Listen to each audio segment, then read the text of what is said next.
everyone. Welcome back to She Burst Podcast. Today's guest is Alaura Lovelight. Hi, Alaura. Hey, how are you? Thank you so much for being a guest today. Thank you for having me. So can you tell my listeners what inspired you to start making and creating music?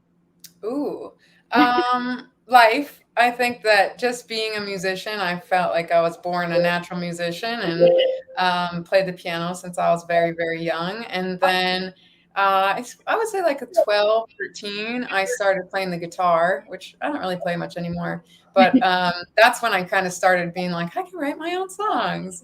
I guess maybe even earlier than that, I was writing songs. I can remember like making a cassette tape for my mom, and I think she still has it.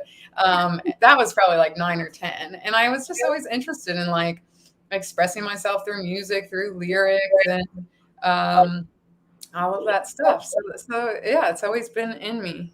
Nice. So has your parents had any music background or anybody in your family they play music or anything like Yes. that?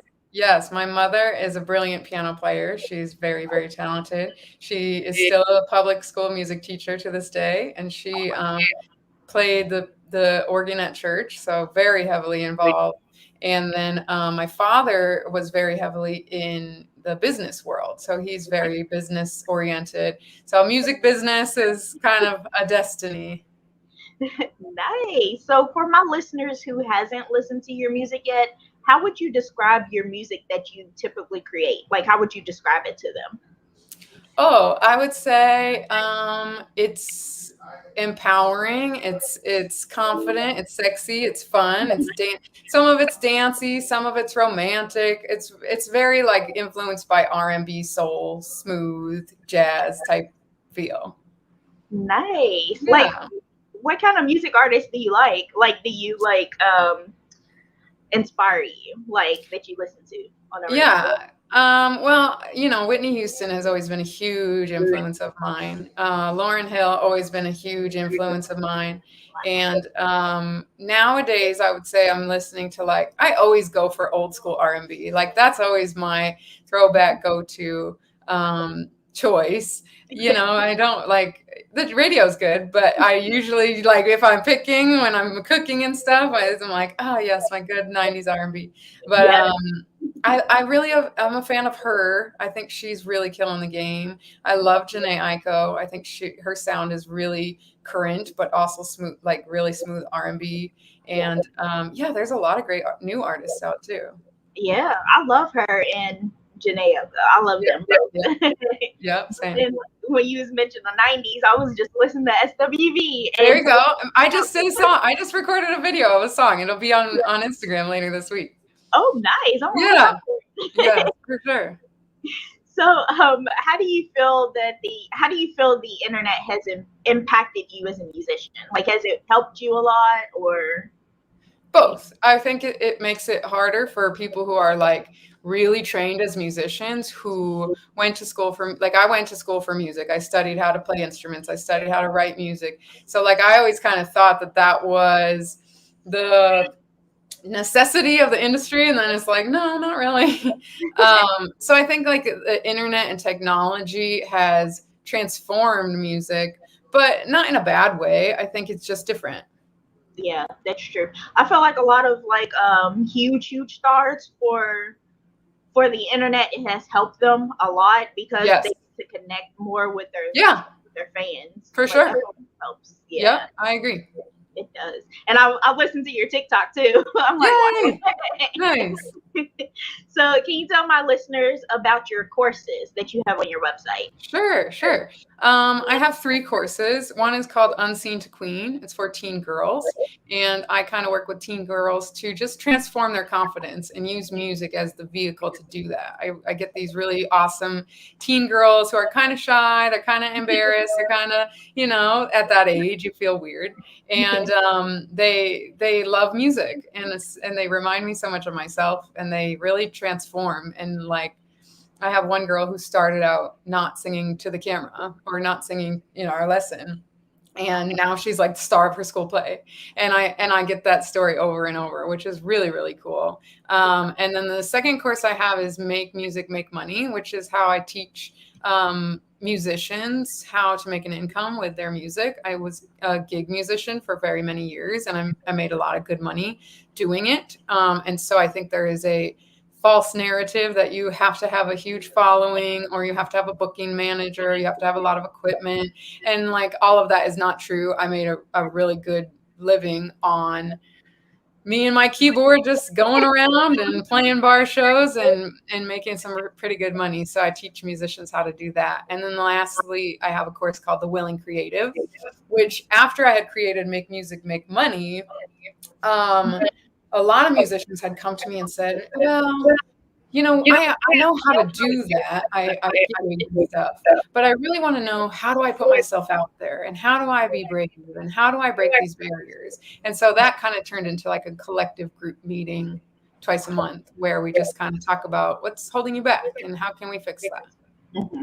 That's really great that you helping musicians and stuff. Wow. Yeah. Like a lot of the musicians that I interview and stuff, I'm like, you got to have that determination. Like, you don't need, like, exactly what you said. You don't need all that. Like, you just have to be determined and go and do it. Right. Like, right. Yeah, a lot of them are like, no, I don't want to do it because I don't have a large following. I'm like, if you get your name out there, you'll have the following. Yeah, that's true. So can you tell our listeners a little bit about your workshops? Sure. Workshops are similar. Some of our workshops are based on You Matter, which we kind of will chat about. And the other part of the workshops is like, sometimes we'll just do, I actually have a workshop coming up, a summit that I'm a speaker. It's not my workshop, but I'm a speaker at, and it's called the Sacred Artist Summit. And I'm one of the keynote speakers for that. And just talking about how your creativity, and you need a willingness. And so I do, keynote speaking and things like that too. Wow. Do you ever get nervous speaking in front of all those people? Yes, sometimes. I always say, like, I think I feel nervous every time, but I'm at a place where, like, it's not a limit anymore. It just makes me feel like, oh yeah, I really care about this. It's really important to me. It's really nice that you're helping young women, like young girls and stuff, helping them get their music out and singing. And yeah, it's good, because a lot of them, they have the passion for it. Mm-hmm. Right. Weird. Right. Yeah. Or don't have I wouldn't say like the family lifestyle, like, like growing up differently. Right. So they right. may not, Right. Yeah. So can you tell my listeners a little bit about the You Matter movement? Yes, You Matter is a song that I wrote, and it turned into this huge movement of people who, we ended up going to different schools, and people ended up reaching out, like, come work with us. And it stemmed from the music video being in a place where I was going to just do this music video. And there happened to be a school shooting at the time of the music video. And so I said, let's not do that. And I just wanted to go to the schools and speak with the kids and talk about, like, that they matter. And maybe if, those kids who feel like bringing guns to school hear that, then maybe that doesn't happen. And that's how that started. And now we've gone to 6 different schools, and we've been in all sorts of different communities and states and schools, and worked with all sorts of kids, trying to help them know that they matter.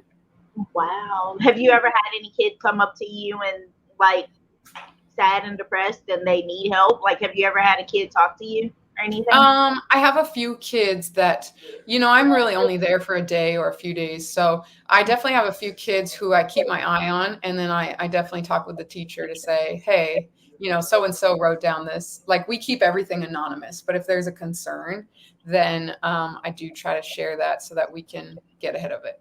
Wow. It's really amazing what you're doing, because I feel like kids need that kind of encouragement, especially with today's society. It's not really, they don't really have people, good influences to look up to. Right. Like, and then they're sad and depressed, and then they go to school doing exactly what you just said. So yeah, definitely. I love it. Love it. Love it. So what's next for you? Like, what do you have planned next? Do you have any music videos coming out or anything else? Definitely a new single sometime this month. Definitely a music video for the single this summer, and for sure an album before the year is done. Yeah. Wow. Yeah. That's amazing. That's Yeah. amazing. Are you going to go on any tours or anything like that? Or Yeah, I hope so. I hope for the fall that we do a tour and we go international. That's what my hope is. wow, like out Yeah. of the country? I hope so. The UK is really, or Odyssey is doing very well in the UK and doing very well in Australia and Canada. So, Oh wow, wow. Hopefully you come here. we might. yeah. Hey, let's get it together. Yeah. I want to thank you so much for coming on my podcast Yes, today thank and you for chatting having with me. me. You have a great day. Thank you. Bye. See ya. Hey everyone, I want to thank you all so much for listening to my interview with Alaura Lovelight. So if you would like to check out her website, I have linked her website below. It's Alaura's website and it's her Linktree website. So just go on Alaura's website and check it out. And I hope you all have a great day. And thank you all so much for listening to my interview. If you would like to listen to some of my other interviews I have, here are some coming up. Bye.